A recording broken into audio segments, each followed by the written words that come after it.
Hello! In this unit, we're going to learn a new rule that governs ORs, or disjunction statements. That rule is called modus tollendo ponens.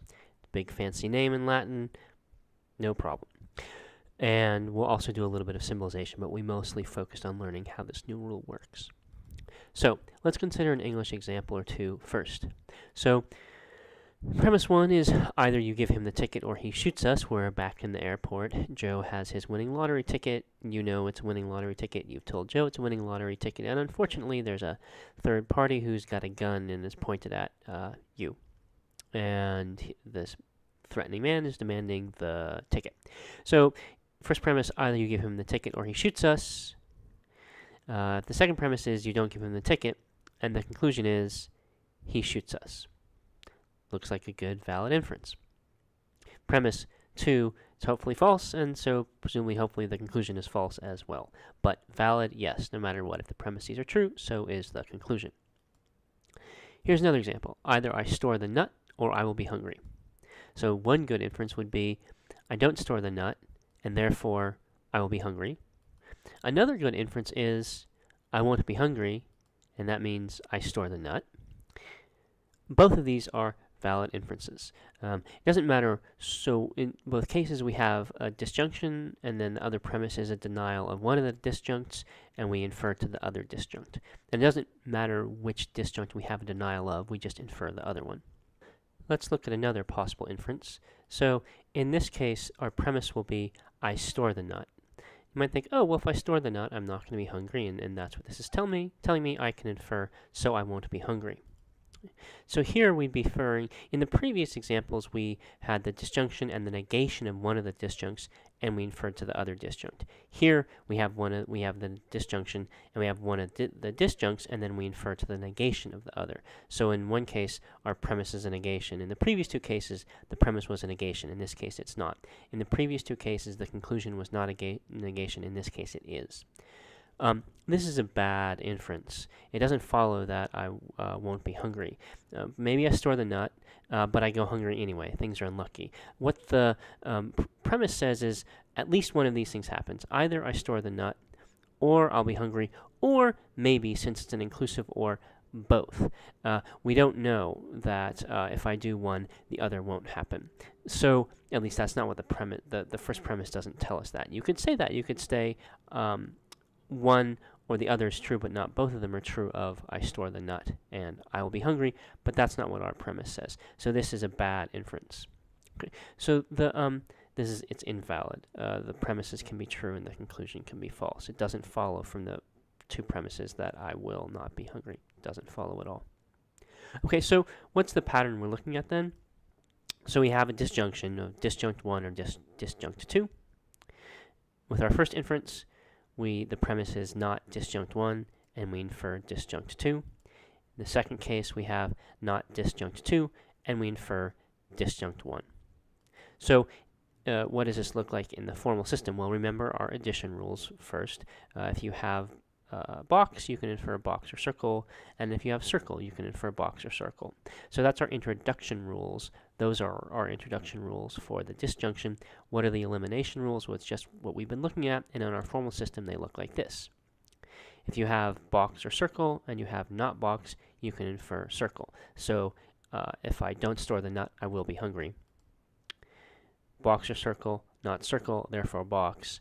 I won't be hungry, so I stored the nut.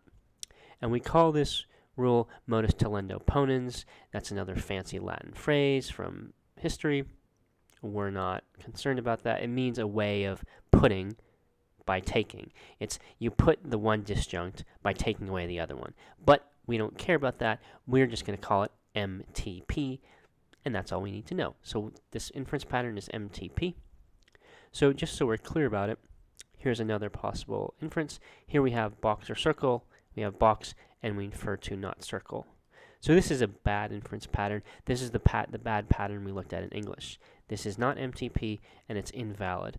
So we have a disjunction, and we have one of the disjuncts. Do we know whether or not the other disjunct is true? We don't. Maybe the second disjunct is true. Maybe the second disjunct is false. Don't know because it's inclusive or, and both disjuncts can be true. But they don't have to be. So we don't know. It's a bad inference. here's another example I want to look at. So how about this? We have P or not Q, and then we have Q, and we infer to P. So is this a good inference, and is it MTP? It's not MTP.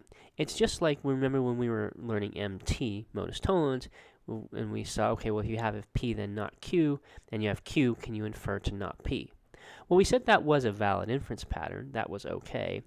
But we also said it's not, that the conditional one there is not MT, because the second premise needs to be the negation of the first, of the consequent, meaning you take the consequent and you put a negation on the front, so you need not Q.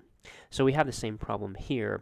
MTP is box or circle, and then not circle. So you need the right disjunct with a negation on the front of it, and that's not what we have here. Our second premise is the right disjunct with a negation removed. So what would work is this. If you had P or not Q, and then you had not Q, you can infer P, and that would be MTP. So you need to have the disjunct with a negation on the front.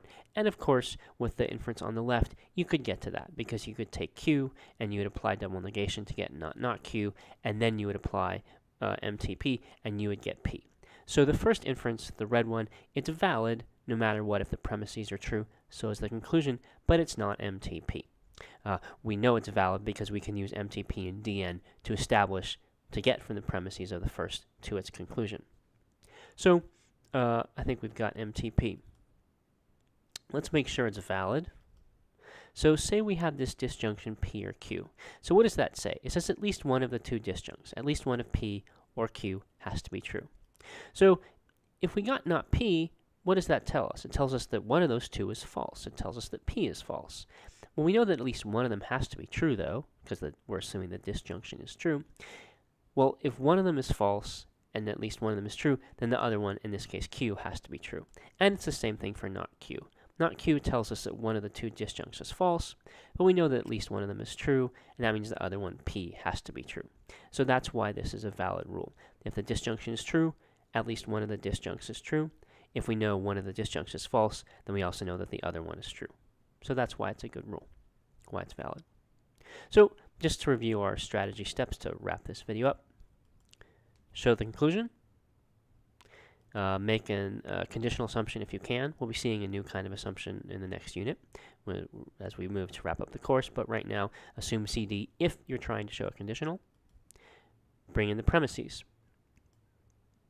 Apply your inference rules, and it helps to distinguish here between elimination rules and introduction rules. And we now have a bunch of elimination rules, and an elimination rule, you'll remember, is one where the conclusion of the rule doesn't have the logical symbol that occurs in the premises. So MP or MT, there's the conditional in one of the premises, and the conclusion doesn't contain that conditional. S simplification, we have a conjunction, we can infer to either of the conjuncts. BC lets us infer from a biconditional to a conditional. MTP, that's our new elimination rule, and DNE, double negation elimination. If you have two double negations, you can get rid of them. That's the least important of the elimination rules, but you want to use all the others as much as possible. What about the introduction rules? So ADJ, for a conjunction, you take two conjuncts and you put them together. CB, for conditional biconditional. Addition lets you infer a disjunction, and DNI lets you introduce a double negation. So you want to use introduction rules, but you want to use them only if they will help. You want to use them if you know, I want what this is going to give me when I'm going to make this more complex sentence, and I know that's going to be helpful for some reason. But if you don't know why it's going to be helpful, don't use it. So sometimes after we've done all the elimination rule application we can, and there are no helpful introduction rules to let us do more elimination rules, we're still not able to box and cancel the derivation, and in that case the derivation is stuck, and so we do a subderivation. And stuck, remember, means there are no fruitful rule applications. We can always apply the introduction rules as much as we want, but they're not going to help us get anywhere, and there are no elimination rule applications remaining.